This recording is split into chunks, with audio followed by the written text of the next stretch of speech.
Hello, hello, welcome to my new project. I am finishing this cross-section of the H.M.S. Victory.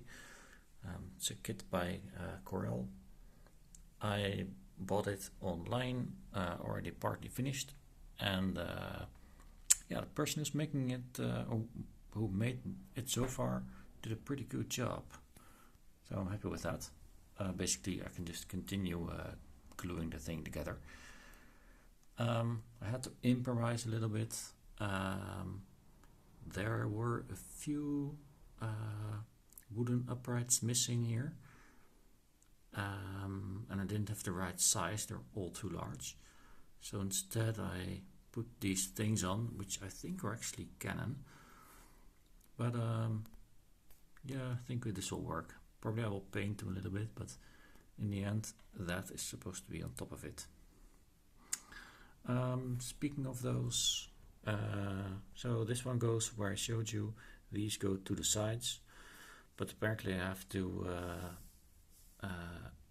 do some more work on the side of the ship, because let me see, over here on the side of the ship you have these sort of steps, and they go all the way up on both sides. They have to be made first, so that's my next project. Meanwhile, I have this pin rail glued up, so once it's finished I'm gonna install it. I made a little mistake on the width of the legs, so you can see that I had to do some modifications. It's part of the job. So here are some bits and pieces that I'm gonna need. But yeah, this is a nice new project, I think.